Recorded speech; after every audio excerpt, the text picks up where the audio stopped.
Donc, bonsoir à vous tous, messieurs. Une nouvelle série de cours avec moi. C'est les shiurim du jeudi soir. Pour l'instant, on est en mode confinement, donc on est chez nous. On se fait un cours par Zoom. Mais Bezrat Hashem, dès que la mitzvot, dès que ça va, on va pouvoir reprendre les cours de manière physique. Alors, on se reverra de manière physique, Bezrat Hashem. Et à votre demande, on va commencer une série de cours sur les Pirkei Avot. Alors, je vous le dis tout de suite en début de cours, on n'aura pas le temps, malheureusement, d'aborder toutes les Mishnayot de toute la Masechet Avot.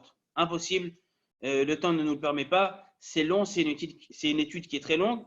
Ce qu'on va faire, c'est qu'on va chaque semaine prendre une ou deux Mishnayot et on va essayer de les aborder sous un angle un petit peu nouveau. On ne va pas juste essayer de voir les explications, les commentaires que je pense que vous connaissez déjà. Je ne suis pas là pour vous les apprendre. Mais on va essayer de voir les choses sous un angle nouveau. Et là, pour commencer, j'ai choisi une Mishnah dans le Perek Aleph, dans le premier Perek des Pirkei Avot. On va prendre la Mishnah Vav. La Mishnah Vav, elle est un petit peu particulière et je vais essayer de la voir avec vous. Je vous lis les mots déjà de la Mishnah. Je pense que vous n'avez pas le texte. Je vous le lis et puis on va essayer d'en parler ensemble. La Mishnah dit la chose suivante. Yehoshua ben Perachia venitaya arbeli kibelume. Yehoshua ben Perachia omer. Ase lecha rav. Ukne lecha chaver, ve'evedan et kol ha'adam lekaf zechut. Yehoshua ben Perachia, déjà avant de commencer à s'attarder sur ce qu'il va dire, on va essayer d'expliquer qui est ce personnage. Et la Gemara nous dit, dans Masechet Sota, il y a un texte du Talmud qui a été censuré par les chrétiens, qui nous dit que Yehoshua ben Perachia, il faut le savoir, c'était le rave de l'homme qu'on va appeler, qu'aujourd'hui que la société appelle Jésus. En hébreu, on l'appelle Yeshua. C'était le rave de Yeshua, Yehoshua ben Perachia. Et la Gemara nous dit dans Masechet Sota que Yehoshua ben Perachia et son élève, Yeshua, sont arrivés un jour dans une auberge. Et cet aubergiste les a bien reçus de la manière la plus conviviale qu'il se doit.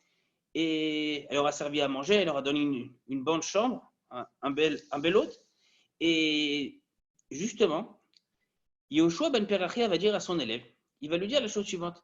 Regarde cette auberge comme elle est belle. Cette auberge. Maintenant, le mot qui est employé dans la Gemara, dans la version non censurée de la Gemara dans Masechet Sota, est Ushpiza. Le mot Ushpiza, qui veut dire auberge, on connaît le mot Ushpizin à Sukkot, on peut le comprendre de deux manières. Ushpiza, ça peut être l'auberge, mais ça veut aussi dire l'aubergiste, la femme donc qui tient cette auberge. Et l'élève de Yehoshua ben Perachia, Yeshua, a compris que son rav voulait dire regarde cette aubergiste comme elle est belle. Et donc il a pensé qu'on était en train de donner des notes à des filles. Regarde comment elle est belle, ça c'est un 8, ça c'est un 9, ça c'est un 10. Qu'est-ce qu'il lui répond Yeshua, il lui dit elle n'est pas si moche que ça, mais regarde, ses yeux ils ne sont pas super. Elle n'a pas un beau regard, elle n'a pas un regard qui tue. Le rav de Yeshua lui dit une seconde. Espèce d'imbécile. Tu penses que moi, quand je disais qu'elle est belle, cette aubergiste, tu penses que je parlais de l'aubergiste, de la femme, je parlais de la maison. Je parlais, regarde, elle nous a reçus, elle est gentille, tout ça. Je ne parlais pas de la dame, je ne parlais pas de sa beauté extérieure. Qu'est-ce qui s'est passé? Ce qui s'est passé, c'est la chose suivante. C'est que Yehoshua ben Perachia va excommunier son élève, Yeshua. Imar, Shemo, Vezicho, ce sont les rachets Tevot. Imar, Shemo, Vezicho. Et il va donc excommunier, ce qu'on appelle en hébreu Cherem. Il va sortir, il ne va plus faire partie de la communauté juive, parce que de base il était juif. Et la Gemara nous dit qu'à deux reprises, Yimar Shemo Vezicho est venu, Yeshua est venu s'excuser auprès de son rav. Il dit, après 30 jours, selon la halakha, et quelqu'un qui est excommunié va voir la personne qui l'a excommunié, va essayer de lui demander pardon.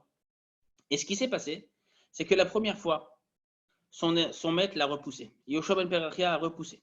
Il dit, je ne veux pas accepter tes excuses, réfléchis encore un peu à ce que tu as fait. La seconde fois où il est revenu, idem. Yehoshua ben Perachia va repousser son élève. La troisième fois, nous dit la Gemara dans Masechet Sota, ce qui s'est passé, c'est la chose suivante. C'est que Yehoshua ben Perachia était en train de faire le Kriyat Shema. Il faisait le Shema. Or, vous le savez, il y a une halakha qui nous dit que lorsque quelqu'un fait le Kriyat Shema, il n'a pas le droit de s'interrompre, ni même faire de signes. Et qu'est-ce qu'il lui a fait? Il lui a montré qu'il faisait le Kriyat Shema, donc il ne lui a pas répondu.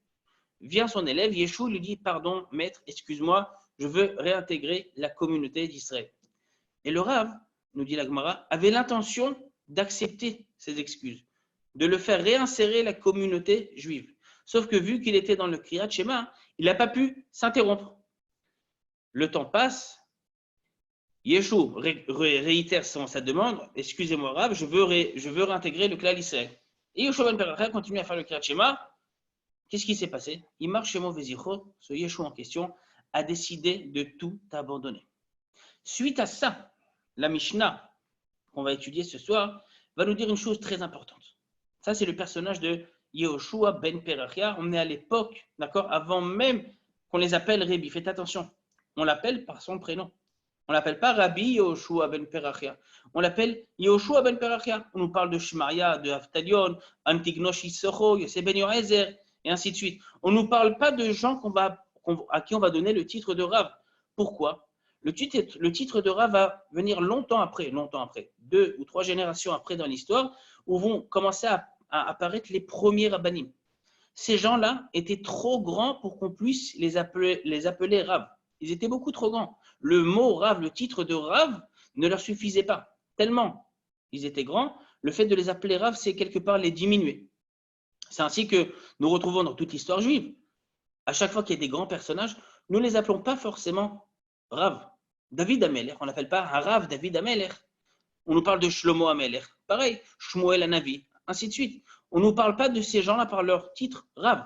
Ezra, Sofer, Mordechai Tzadik, et ainsi de suite. Plusieurs générations après seulement, on va les appeler Rav. Et ça ne veut pas dire qu'aujourd'hui, quelqu'un qui est Rav, c'est waouh, c'est quelqu'un qui est grand. Mais il y a plus grand que Rav. Et c'est le Midrash qui dit ça, c'est pas moi qui dis, c'est le Midrash. Il dit, plus grand que d'appeler quelqu'un. Le Midrash, il dit, il y a un ordre. L'ordre, c'est qu'on appelle d'abord quelqu'un Rav, et après on l'appelle Rébi. Rav, ça veut dire Rosh Bavel. C'est un Rav, on va dire en Chutz Laaretz. Rébi, c'est Rosh Bnei Israël, c'est en Eretz Israël. Et plus grand que Rébi, c'est son nom. On l'appelle par son nom même. Et là, Yehoshua ben Perachia, va nous donner 3 enseignements qui sont très importants.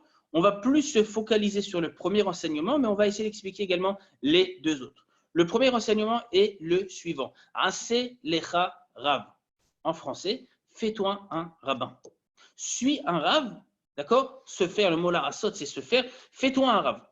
Pourquoi c'est important de se faire un rav? On va essayer d'expliquer. La suite, je lis la suite de la Mishnah, je la traduis pour l'instant. Ukne lecha chaver. Et achète-toi un ami. Alors nous, on se dit comme ça en français, un petit peu en argot, t'as pas d'amis, va t'acheter des potes. Non. Quand Yehoshua ben Perachia nous dit Ukne lecha chaver, achète-toi un ami. Quand on dit acheter, c'est qu'il faut monnayer, c'est qu'il faut dépenser de l'argent. On va voir pourquoi c'est si important d'avoir un ami. Et c'est pour cela que nous dit Yehoshua ben Perachia, mais s'il faut dépenser de l'argent, achète-toi un ami. 3e enseignement, et on va essayer d'expliquer en quoi Béhémet, cet enseignement également est lié aux 2 enseignements précédents.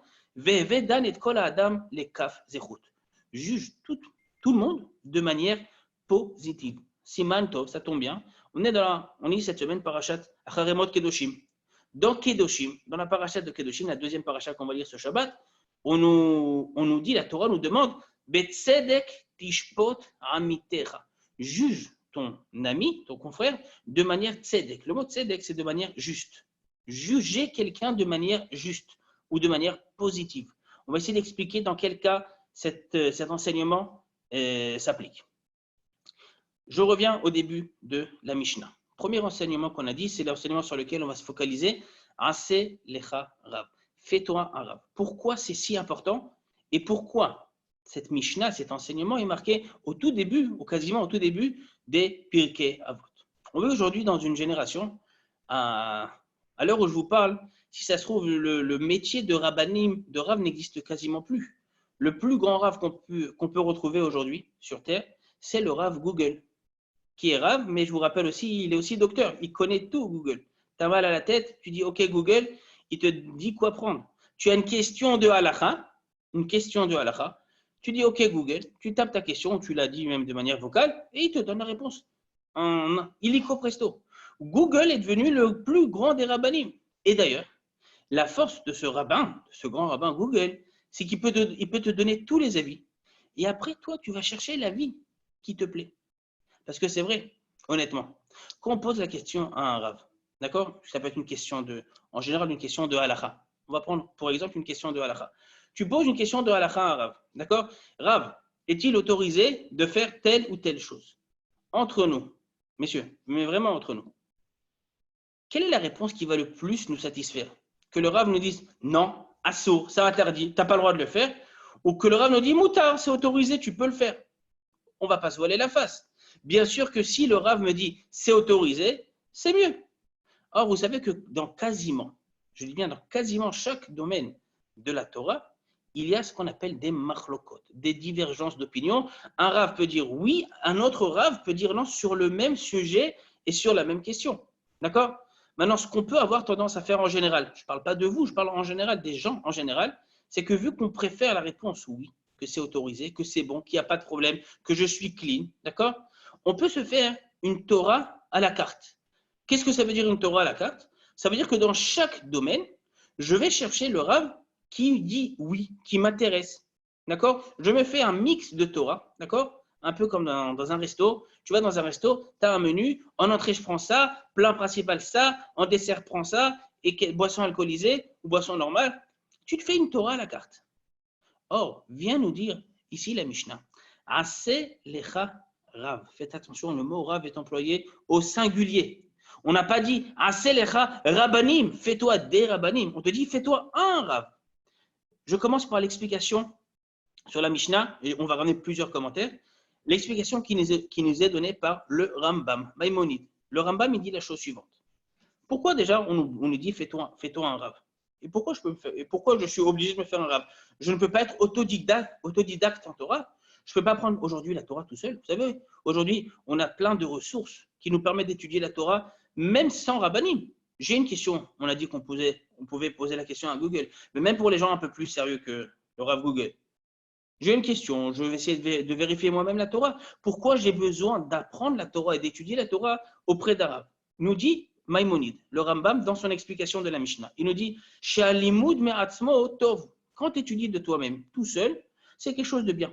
D'accord? Il n'y a aucun problème, c'est même une mitzvah d'étudier la Torah. Aval, nous dit le Rambam, il y a un mais dans cette histoire. Quand tu étudies la Torah de quelqu'un d'autre, tu reçois la Torah d'une manière plus claire. Plus claire. En général, quand quelqu'un étudie la Torah, quand quelqu'un a un certain niveau de Torah, on va appeler cette personne Talmid Chacham. C'est un Rav, un Talmid Chacham. Sauf que si vous faites attention au mot qui est employé, le mot Talmid Chacham, dans le mot Talmid Chacham, il y a avant tout le mot Talmid. C'est quoi Talmid? Talmid, c'est un élève qui est Chacham. Même quand tu peux devenir, et quand tu deviendras, Bezrat Hashem, le prochain Gdol Ador, le grand de la génération, tu resteras Talmid. Tu resteras un élève. Nous dit le Rambam, quand tu étudies seul, tu retiens la Torah. Quand tu étudies la Torah auprès de quelqu'un d'autre, la Torah, tu l'étudies de manière plus claire. Alors vous allez me dire, c'est vrai, surtout si la personne qui m'enseigne est plus forte que moi en Torah. Si c'est vraiment un Rav, si c'est vraiment un Talmid Chacham. Le Rambam continue son explication, il nous dit, Afimaya kamou bechokma. Même si la personne chez qui tu vas étudier n'est pas forcément plus intelligente que toi. D'accord? À partir du moment où cette personne a le même niveau que toi, et dit le Rambam entre parenthèses, même s'il est moins intelligent que toi, on peut apprendre de tout le monde. Lorsque tu étudies tout seul, d'accord? Tu étudies la Torah, mais tu apprends la Torah d'une certaine manière, qui est un petit peu étriquée. Quand tu étudies la Torah auprès d'Arabes, tu étudies la Torah de manière plus claire. Là, on nous dit, fais-toi en Rav, d'accord? Un autre commentaire, c'est le commentaire de Rabbeinu Yonah. Rabbeinu Yonah, à Chassid, il nous dit, même si tu sais autant que lui, donc c'est pas mon Rav, on est égaux. Ase oto Rav alecha. La Mishnah nous demande, nous ordonne de me faire un Rav, de le placer au-dessus de moi,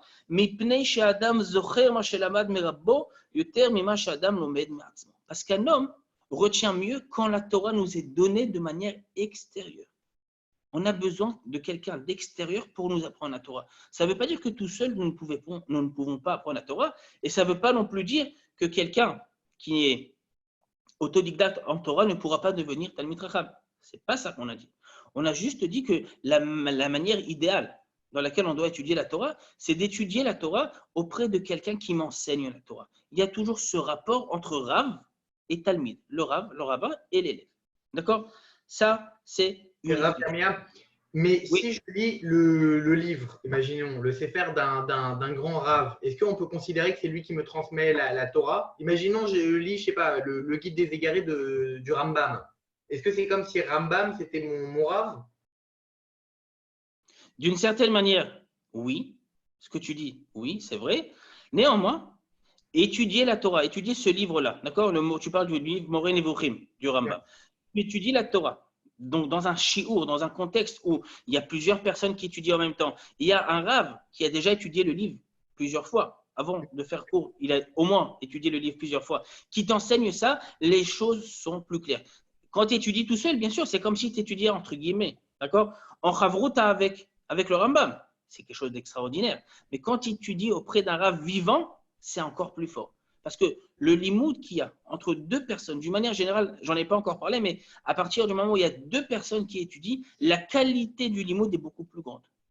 Quand tu étudies seul, en général, à moins d'être vraiment quelqu'un d'extrêmement brillant, c'est difficile d'arriver à une compréhension aussi limpide et aussi claire que si tu étudies avec une chavruta. En général, les gens préféreront étudier avec une chavruta parce qu'avec une chavruta, on comprend mieux les choses. Alors, c'est sûr que par défaut, si je n'ai pas d'autre choix, j'étudierai seul et c'est bon, c'est Besséder. Je n'ai pas dit que c'était mauvais.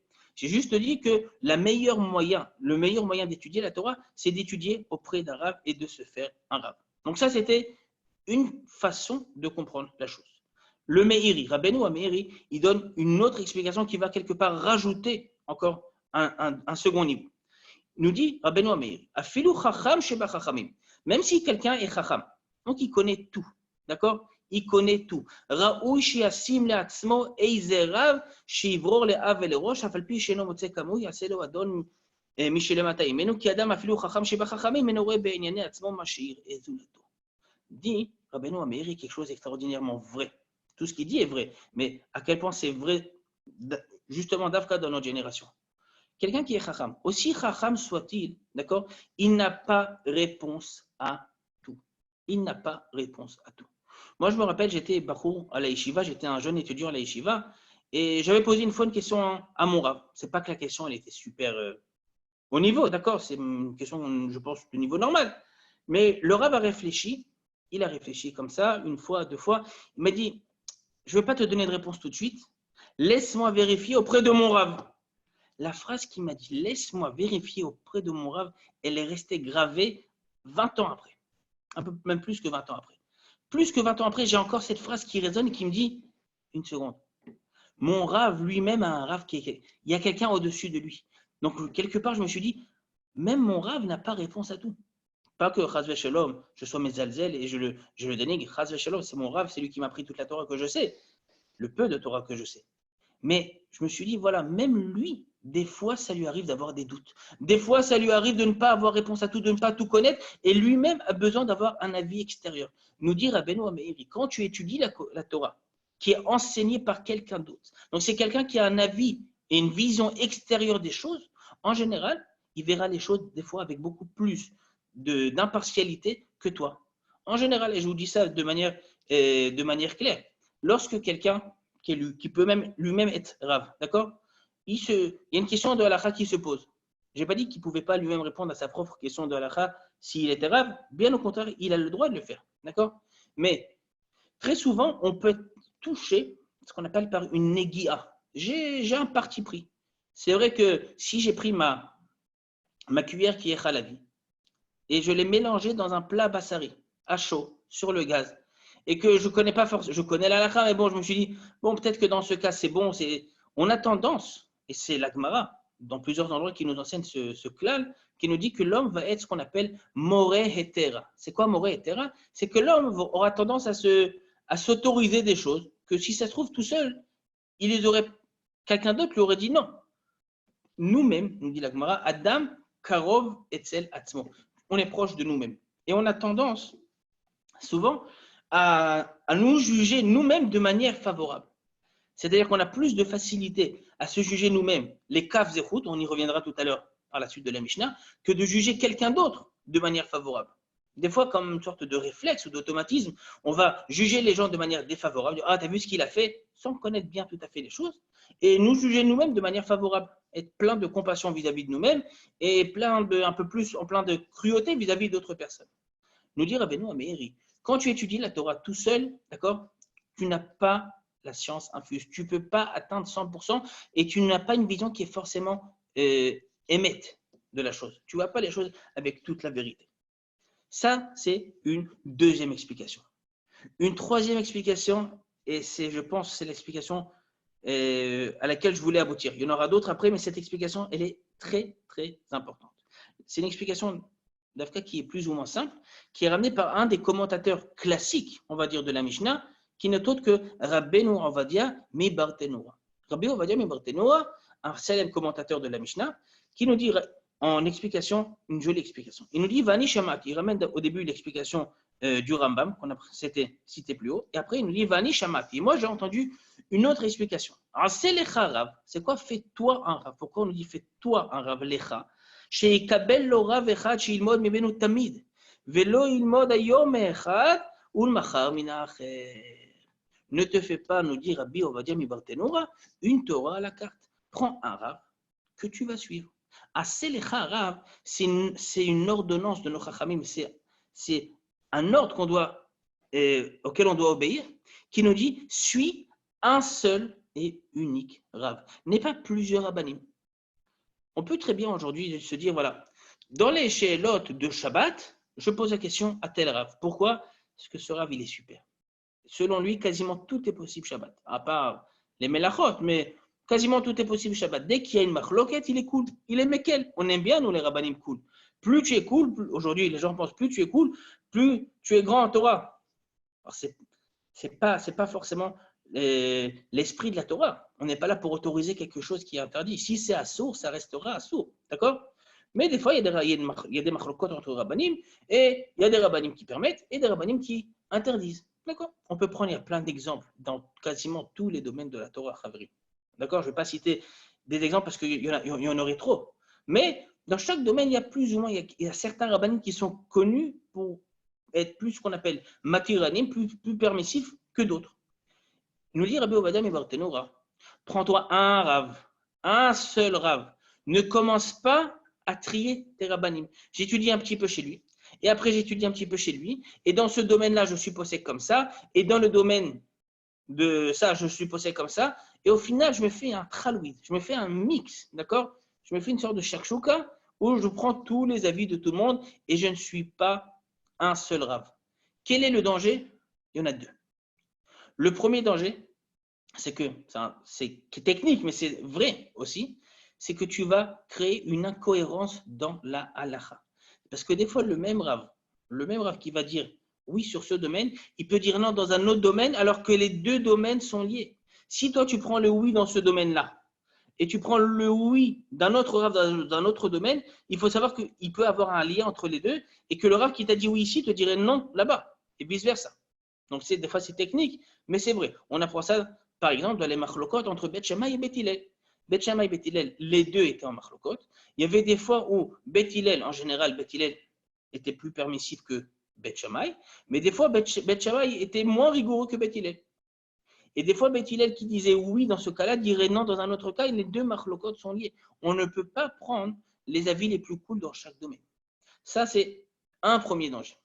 Le second danger, qui à mes yeux est plus grave, c'est que ce n'est pas seulement qu'on va créer une incohérence au niveau de la halakha, c'est qu'on va créer un désordre et une confusion dans notre tête. Tu ne sais plus qui suivre. Tu ne sais plus quel Rav suivre. Et aujourd'hui, Baruch Hashem, il y a plein de rabbanim. Baruch Hashem, on est dans une génération où il y a un élan de Torah. Il y a une soif de Torah au sein du peuple juif. Le Ham Israël a soif de Torah. Les gens veulent écouter de plus en plus de Torah. Et je vois même depuis le début de cette pandémie du coronavirus qu'il y a de plus en plus de gens qui vont dire que jusque-là étaient traditionnalistes, qui veulent plus ou moins se renforcer.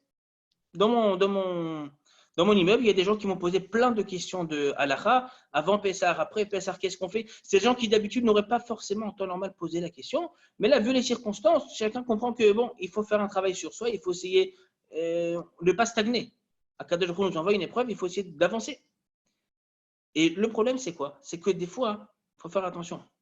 Il faut aussi différencier des fakes. Il y a des fois, parfois, des fakes rabbanim. Des gens qui mettent un chapeau, qui se prennent pour un rave et qui ne sont pas forcément des rabbanim. Être rave, ça ne se mesure pas à la longueur de la barbe. Tu as 25 cm de rave, tu as un très grand rave. Tu as 35 cm de rave, tu es le Gdolador. Tu as le chapeau de Dayan, c'est fini. Tu es le rave arraché d'Israël. Non, ce n'est pas comme ça. La grandeur d'une personne, ce n'est pas seulement son savoir en Torah, c'est avant tout ses midotes. Et des fois, quand tu apprends de plusieurs personnes différentes, tu crées une confusion dans ta tête. Lui dit ça, lui dit ça, et des fois, ça peut embrouiller. Vous savez, il y a des gens qui sont peut-être un peu plus loin que nous de la Torah et qui peuvent dire, mais une seconde, votre Torah, vous les religieux, c'est un grand désordre. Dans chaque domaine, chacun dit des choses différentes. Il n'y a pas qu'une seule Torah qu'on a reçue au Sinaï. Vous connaissez bien cet argument. Tout le monde, les gens qui ne sont pas forcément religieux peuvent vous le dire. Mais une seconde, au final, on a une Torah, on en a plusieurs. Alors pourquoi sur la même Torah, lui dit comme ça, lui dit comme ça? Prenons une mitzvah toute simple. Quand je dis toute simple, ce n'est pas qu'elle est simple, c'est une mitzvah qu'on fait tous les jours. La mitzvah de mettre les tefilines. Mettre les tefilines, vous connaissez sans doute qu'il y a une marloquette entre Rashi et Rabbeinu Tam quant à l'ordre des parachutes dans la tefilin Sheliad. Lors des parachutes dans les tefilines, il y a une marloquette entre Rashi et son petit-fils Rabbeinu Tam. Mais une seconde, Hachem, qu'est-ce qu'il a dit à Moshe Rabbeinu sur le Har Sinaï? Il lui dit l'ordre c'est 1, 2, 3, 4 ou 1, 2, 4, 3.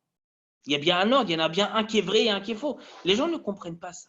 Plus il y a des marlokotes, et plus ça crée le désordre. D'ailleurs, la Gemara nous dit dans Maseret Eruvin, dans le Talmud Bavli, Maseret Eruvin Daf Yud Gimel Amud Bet, que les premières marlokotes, les vraies grosses marlokotes, ont commencé à apparaître à l'époque des élèves, et je dis bien des élèves de Hillel et Shammai. Je n'ai pas dit de Hillel et Shammai. Hillel et Shammai eux-mêmes étaient en marlokote sur certains domaines ponctuels. Les élèves de Shammai et de Hillel qui vont fonder par la suite Bet Shammai et Bet Hillel, eux vont être en marlokote sur beaucoup de sujets. Et nous dit la Gemara dans ce mot-là, dans Maseret Eruvin Yud Gimel Amud Bet, Misherabu Talmidei Bet Shammai ou Bet Hillel Shelo Shimshu Kol Tzorkam Naasta Torah Kishtei Torot. On arrivait à un stade de l'histoire où il y avait des Talmidim qui n'ont pas suffisamment bien étudié la Torah de manière profonde. Il y a eu beaucoup plus de machlokot dans le peuple juif, entre Bet Shammai et Bet Hillel. La Torah, chas v'shalom, a pu apparaître aux gens comme deux Torahs. Donc, ce que nous disent ces gens-là, il n'y a rien de nouveau. C'est un argument qui est marqué dans la Gemara il y a plusieurs millénaires. Mais suivre plusieurs personnes différentes, dans plusieurs domaines différents, ça crée une confusion. Ça, ce sont les deux premiers dangers. Au-delà de tout ça, il y a un problème même encore un peu plus grave. Le problème, c'est quoi? C'est que lorsque toi, tu suis plusieurs rabbanim, d'accord? Au final, tu ne suis pas les rabbanim. Tu te suis toi-même. Tu fais ce qui t'arrange. Tu es ton propre rave. La notion de rave et de talmid, c'est que tu es prêt à accepter un avis extérieur, une réponse qui ne te satisfait pas ou qui ne te convient pas forcément.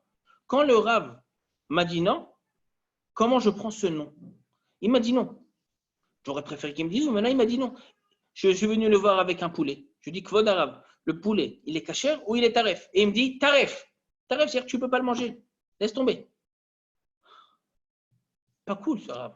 Il n'est pas sympa, ce Rav. J'aurais préféré qu'il me dise, le poulet, il est kasher, la méadrine, bété avon, mange-le. Mais il m'a dit non. Si je vais chercher un autre Rav pour qu'il me dise oui, il faut savoir que d'une manière halachique, c'est assaut.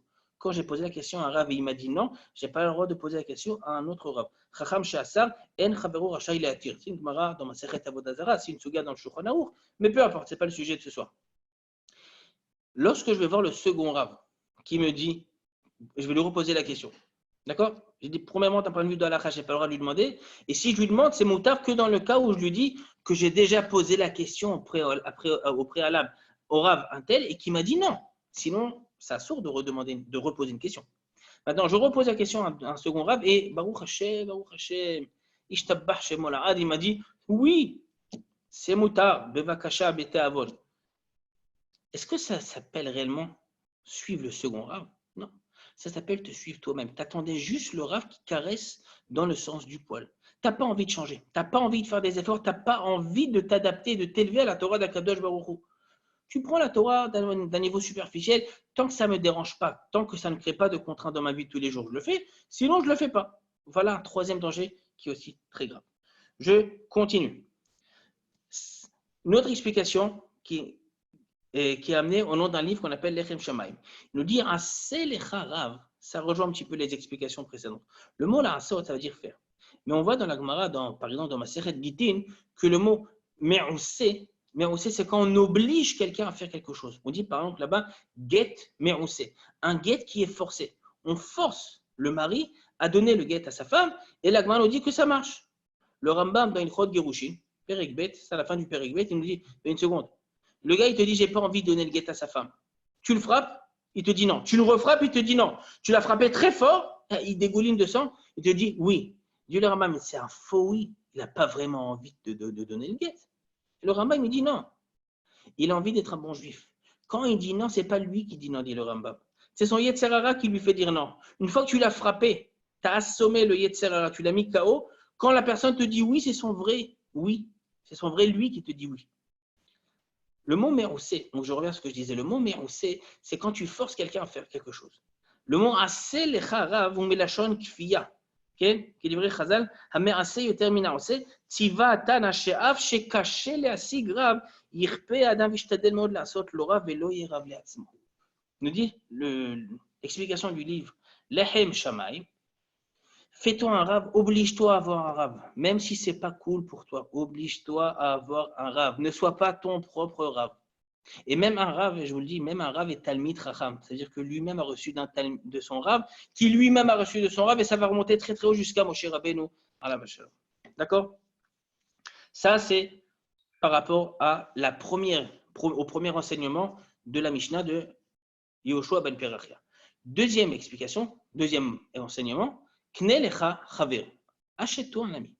Kne lecha chaver, là encore, les commentateurs nous disent pourquoi on dit Kne lecha. Achète-toi un ami. Tu n'as pas de potes. Il faut que tu t'achètes des potes. Non.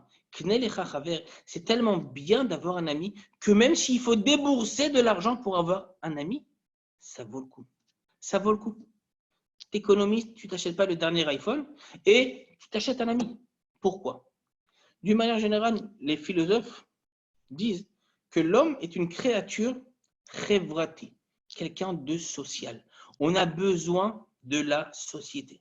Alors, au XXIe siècle, à l'heure à laquelle je vous parle, on est dans l'ère post-moderne. Non seulement on a besoin de la société, mais tout se fait en fonction de la société. Je ne sais pas si vous êtes au courant. D'accord? Tu peux faire une chose, mais si tu ne l'as pas monté dans ta story Instagram, c'est comme si tu ne l'avais pas fait. Tu as été au resto, tu as fêté ton. Aujourd'hui, il n'y a plus de resto, l'homme chané. Tu as fêté ton anniversaire même chez toi à la maison. Si tu n'as pas fait un selfie avec le resto, avec le gâteau, c'est comme si tu n'avais pas fêté ton anniversaire. Ça se trouve, il faut même refaire l'anniversaire. Tu n'es pas qui, tu n'es pas Yetsé de Chova de l'anniversaire. Une chose qui n'est pas montée sur les réseaux sociaux en ligne, qui n'est pas diffusée en ligne, c'est comme si la chose n'a pas été faite. Pourquoi? Alors, il y a quelque chose de négatif aussi dans ça. Je veux pas tout n'est bon forcément à prendre. Le côté positif, c'est qu'on aime être en société. Aujourd'hui, l'homme aime être en société. Et d'ailleurs, une des choses les plus difficiles, peut-être dans le confinement, c'est justement cette distance sociale qui vient s'instaurer entre nous. Chacun est chez nous à la maison. Je vous le dis, le shiur est en Zoom, alors qu'il aurait pu être de manière physique et frontale. Pourquoi? Parce que l'homme, d'une manière naturelle, aime être en société. Si quelqu'un n'aime pas les gens, n'aime pas la société, c'est quelque chose qui n'est pas forcément bien, d'une manière psychologique. Il y a peut-être quelque chose de pas bien.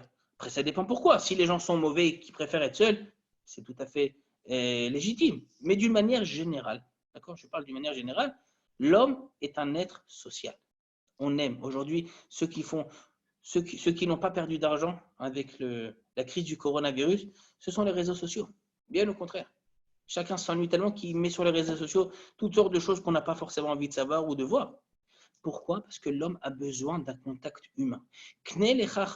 Même s'il faut débourser de l'argent, nous dit la Mishnah, c'est tellement important d'avoir un ami que tu te dois de payer de l'argent. Pourquoi? L'homme, nous dit la Gemara, Des fois, nous sommes dans plusieurs situations où on a parlé de Rabbanim juste avant, mais il y a des fois dans ma vie où je n'ai pas forcément envie de partager ça avec un Rav. Si c'est une question de halakha, d'accord, mais si c'est un problème, on va dire, d'ordre personnel, je ne vais pas forcément, pour des raisons qui sont les miennes, de partager ça avec un Rav. Qu'est-ce que je vais faire? De deux choses l'une. Ou j'essaye de me tirer d'affaire moi-même, chose qui n'est pas forcément sûre que je vais réussir, ou bien j'en parle à quelqu'un. La Gemara nous dit quelqu'un qui est lui-même en prison ne peut pas se sortir de prison lui-même.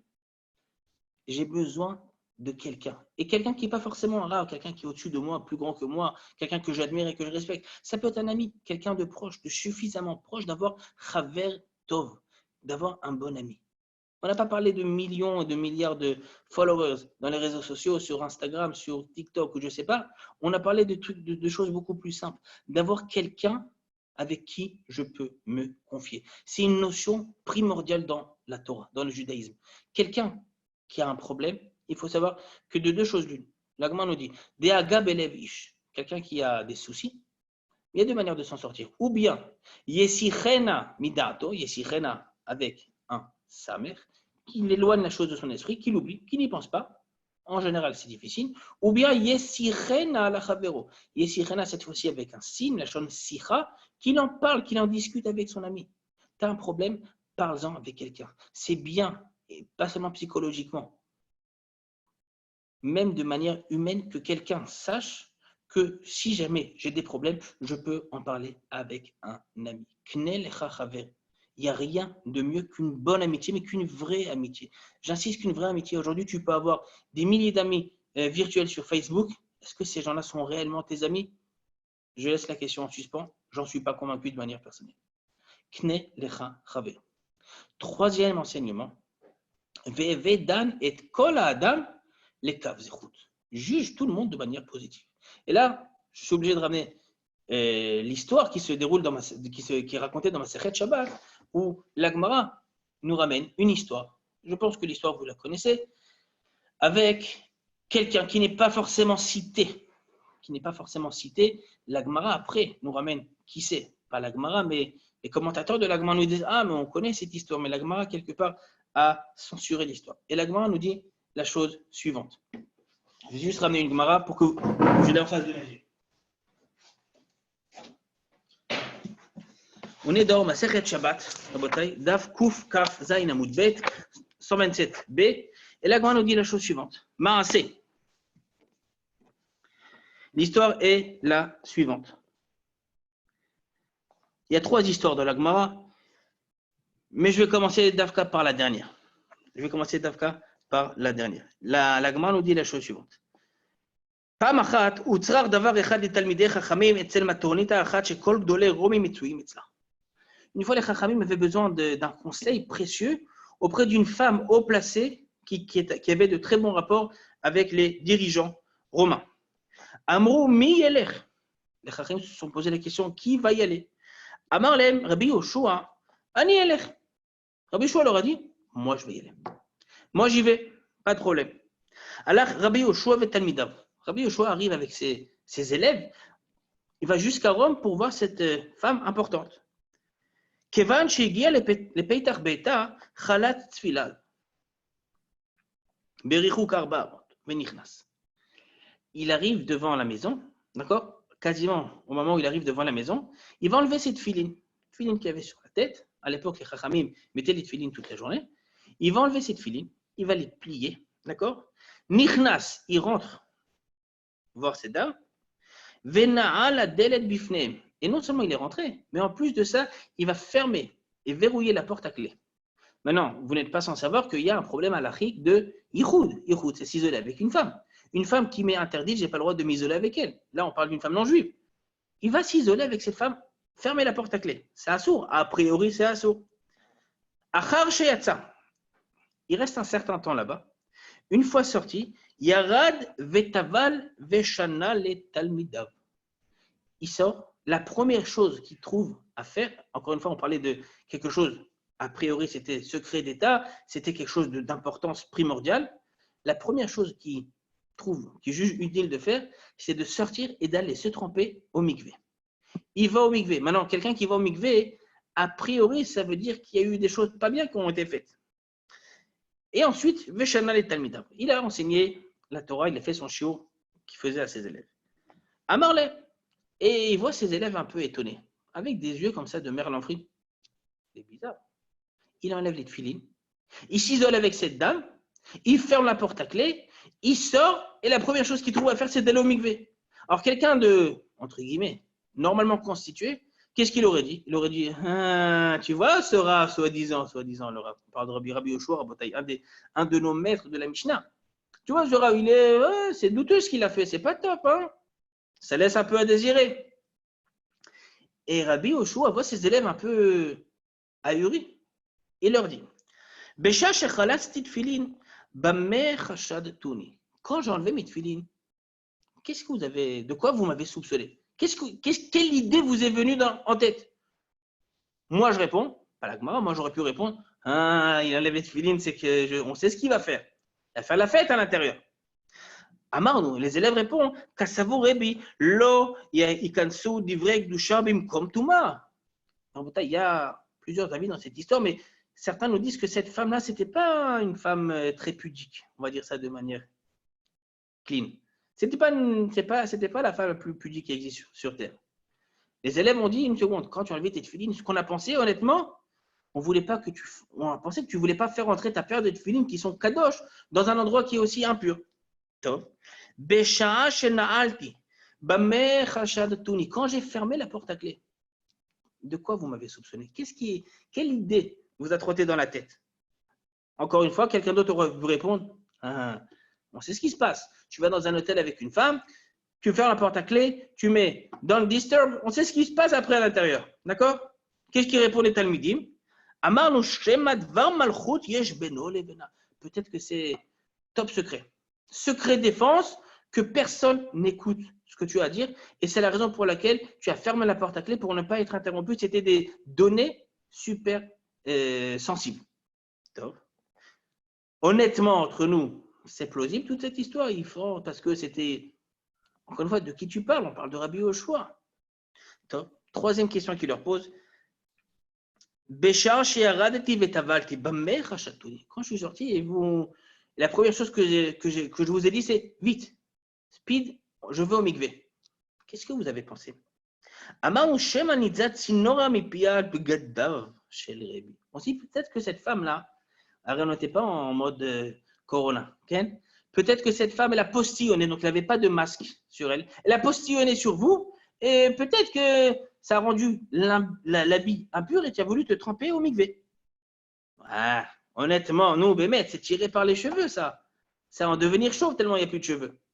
Qu'est-ce qu'il leur répond, Rabbi Yoshua? Il leur dit, Amar lahem avoda, je vous jure, car haya, c'est exactement comme ça que ça s'est passé. J'ai enlevé mes tefilines parce que je ne voulais pas faire entrer des objets kdoshim saints dans cette pièce. J'ai fermé la porte à clé parce que c'était une discussion secret d'État. Je suis allé au mikvé parce qu'elle a postillonné sur moi, elle m'a rendu impur. Ve'atem, conclut Rabbi Yoshua, il dit à ses élèves, Keshem shedantuni lesrut, hamakom yadin etrem lesrut. De la même façon que vous m'avez jugé de manière positive, comme ça, c'est comme ça qu'Akadosh Baruch Hu vous jugera vous aussi de manière positive. Voilà l'histoire dans Masechet Shabbat, Daf Kuf Kaf Zayin Amud Bet. Et sur ce, je veux rajouter un petit enseignement. En général, Rabotai, il y a même dans la halakha, je ne suis pas en train de parler de halakha, mais le Chafetz Chaim nous dit de manière claire, de manière halachique, précise et carrée, dans quel cas on doit juger quelqu'un de manière positive, c'est une obligation. Dans quel cas c'est conseillé et dans quel cas c'est pas obligé. Et il nous dit le Chafetz Chaim de manière générale, je vous dis ça, ça dépend aussi du niveau spirituel de la personne. Si c'est quelqu'un qui est, on va dire, plus tzaddik que Racha, ou a priori plus tzaddik que Racha, même si la situation est un petit peu douteuse, même si c'est un peu tiré par les cheveux, on a l'obligation de le juger de manière positive. Si c'est quelqu'un qui est moitié-moitié, alors moitié-moitié, on doit aussi le juger de manière positive. Si c'est quelqu'un qui est de lui-même et douteux, on n'est pas obligé de le juger de manière positive. C'est de manière générale ce que nous dit le Chafetz Chaim d'un point de vue de la halakha. Juger quelqu'un de manière positive, c'est de voir le bien qu'il y a chez les autres. De voir quelque chose de bien que les autres ont et que nous n'avons pas. Il y a un enseignement qui est ramené dans le livre L'Ikouté Moharan, qu'écrit Rabbi Nachman Mibreslev. L'Ikouté Moharan, Ma'adura Kama, Siman Reish Peibet. C'est quelque chose, un enseignement qui est connu, mais on va le faire ensemble. Il nous dit comme ça. Da, sache, nous dit Rabbi Nachman, Ki tzarich ladoun et kol adam le kaf zchut. Il faut juger tout le monde les kaf zchut de manière positive. Va filou mishu rasha gamo. Il nous dit, même si quelqu'un qui nous apparaît extérieurement, nous ne sommes pas juges et habilités à juger. Même si quelqu'un qui a priori est rachat, est totalement rachat, tzarich le rapes velim tzobo eize me'atov. Il faut trouver en lui quelque chose, un petit zeste de positif qu'il peut avoir en lui. Chez Beoto, Me'at et Norecha. Trouve-lui quelque chose, nous dit Rabbi Nachman, quelque chose qui le rend pas rachat. Trouve un domaine. Arrête, d'une manière générale, c'est impossible, et je vous le dis, c'est impossible que quelqu'un soit 100% rachat. Impossible. Afilu rekani shebach melei mitzvot kirimon, nous dit le Midrash. Même des gens qui nous paraissent vides, dénués de toute zik shel yadout, n'importe une petite flamme de judaïté, ces gens-là sont aussi pleins de mitzvot, comme une grenade. Nous dit Rabbi Nachman, Veve dan et kol adam le kav zechut. Chaque personne, toutes les personnes, tu peux leur trouver un point sur lequel ils sont pas rachats. Et nous dit, qu'est-ce que ça fait de faire ça?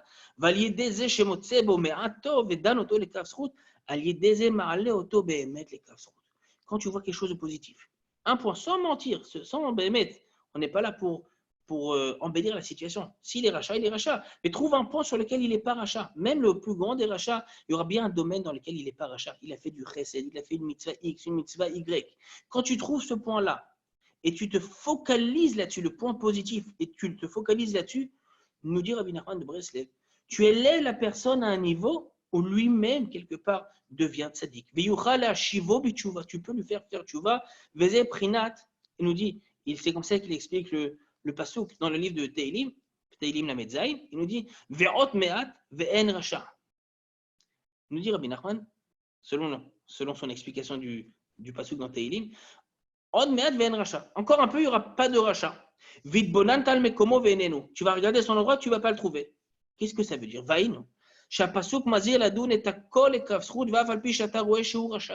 que tu vois qu'il est rachat. Trouve un petit truc. Trouve un petit domaine dans lequel il n'est pas rachat. Si tu as trouvé un petit domaine dans lequel il n'est pas rachat, sache que, nous dit David Amer, tu vas le regarder de là où il était, dans la place des Rechaim, il n'est plus là-bas. Tu l'as fait passer de rachat tzaddik. Juger quelqu'un de manière positive, c'est quelque part trouver le bien qu'il y a en lui, d'accord? Focaliser notre œil, Aïn Tova, voir les bonnes choses. Nous sommes les élèves de Avraham Avinu, Aïn Tova, voir les bonnes choses qu'il peut avoir en lui. Et grâce à ça, tu l'as fait passer du Kaf Chova au Kaf Srout. Tu as pu l'élever, tu as pu lui faire tchouva. Ça, c'est le commentaire de Rabbi Nachman Mibreslev. Je vais rajouter un dernier petit commentaire et on termine après. Veve dan et kol adam le kav zechut. C'est quoi kol adam? Il y a plein de commentaires. Ce qui est magnifique dans les Pirkei Avot, c'est qu'il y a une multitude de commentaires. Et tous sont beaux, tous sont vrais. Il y a un commentaire qui dit, c'est quoi kol adam? Tout l'homme. Pourquoi on nous dit kol adam? Il dit, très souvent, ça nous arrive de juger les choses en sortant les choses de leur contexte. C'est-à-dire, si tu vois quelqu'un dans une situation X faire quelque chose, tu dis, ah, il a fait ça parce qu'il est rachat, parce que... Non. Est-ce que tu as jugé la personne dans son intégralité? Est-ce que tu sais qui réellement est cette personne? Si peut-être quelqu'un a fait quelque chose qui te paraît, je dis bien qui te paraît, ce n'est pas la vérité, être une avéra. Mais est-ce que tu connais le contexte de chaque chose? Est-ce que tu sais ce qui se passe dans la tête de quelqu'un? Ça, tu ne sais pas. Dit le Rav Kook. Le Rav Kook dit, il a une explication aussi dans les Pirkei Avot, il dit Ikar hamachloket ba'im tamid mipnei she'en kol echad mevin ma shebelev chavero. L'essentiel des conflits qu'il peut y avoir entre les gens, c'est parce que je ne sais pas ce qu'il y a dans la tête de l'autre. Ça fait partie des choses, nous disent les Chachamim, que je ne peux pas savoir. Il y a 7 choses que je ne peux pas savoir. Une de ces choses-là, c'est qu'est-ce que la personne pense de moi? On ne sait pas. Quand tu juges quelqu'un de manière positive, c'est quelque part le laisser bénéficier du doute. Tu lui donnes le bénéfice du doute, tu lui dis, ah, c'est pas quelqu'un de mauvais. Et comme on l'a vu précédemment, quand tu vois le bien, tu fais apparaître le bien. Maintenant, dernier point et je termine. Quel est le lien entre ces trois enseignements? Quel est le lien entre Asel et Harav, fais-toi un rave, achète-toi un ami et juge les gens de manière positive?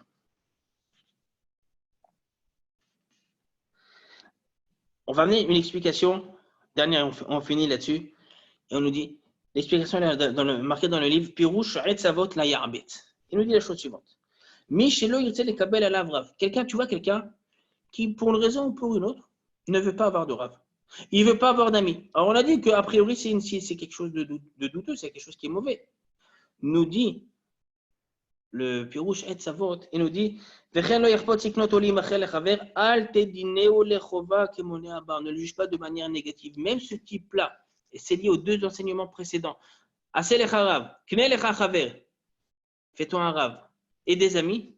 Si tu vois quelqu'un qui ne suit pas ces deux enseignements, ne dis pas c'est un rachat, hein, il ne fait pas ce qu'il y a marqué dans les Pirkei Avot, c'est un mauvais, c'est un rachat. Non, Dan et Kol Adam et Kafrut, même celui-là, il faut le juger de manière positive. Pourquoi? Là, tu ne sais pas quels sont ses motifs. Pourquoi il ne veut pas avoir d'amis? Pourquoi il ne veut pas se faire de rabbanim? D'accord? Peut-être qu'il ne veut pas avoir d'amis parce que les gens dans lesquels il vit, ce pas les gens les plus recommandables. Quelqu'un qui habite à Sdom, va à Mora, ce pas les gens les plus recommandables. D'accord? Ou alors il ne veut pas avoir de rave parce qu'il ne veut pas, pour des raisons qui lui sont personnelles. Juger Kol Adam, c'est juger tout le monde. Juger quelqu'un de manière positive, comme on l'a vu dans la Gemara, et je termine avec ça, c'est la ségoula, avoir la ségoula que nous-mêmes, nous sommes jugés de manière positive. Je termine avec l'explication, et je termine Bémet là-dessus, du Gaon de Vilna. Le Gaon de Vilna explique le passouk dans le livre de Télim. On connaît le passouk dans Shir la Ma'alot. On dit Hashem Tzilecha. Hashem est ton ombre. Tsel en hébreu, c'est l'ombre. Hashem est ton ombre. Nous dit le Gaon de Vilna, une explication qui est magnifique. C'est quoi Tsel? Le mot Tsel, ça veut dire ombre. Quand tu vas à droite, bah, ton ombre te suit. Quand tu vas à gauche, ton ombre te suit. À moins d'être Lucky Luke, tu ne veux pas tirer plus vite que ton ombre. On dit Hachem, c'est comme ton ombre. Qu'est-ce que ça veut dire? Si tu fais quelque chose de positif, si tu juges quelqu'un de manière positive, Kav Zechut, Akadosh Baruch Hu se comporte avec toi tel une ombre. Il te jugera lui aussi de manière positive. Et c'est la clé, Béhémet, aujourd'hui, la clé pour amener le shalom, comme on a vu dans les paroles du Rav Kook, amener le shalom, la plus grande clé qu'on peut avoir aujourd'hui dans la société israélienne moderne, c'est de juger tout le monde de manière positive. Et Bezrat Hashem, grâce à ça, Akadosh Baruch Hu lui-même nous jugera de manière positive.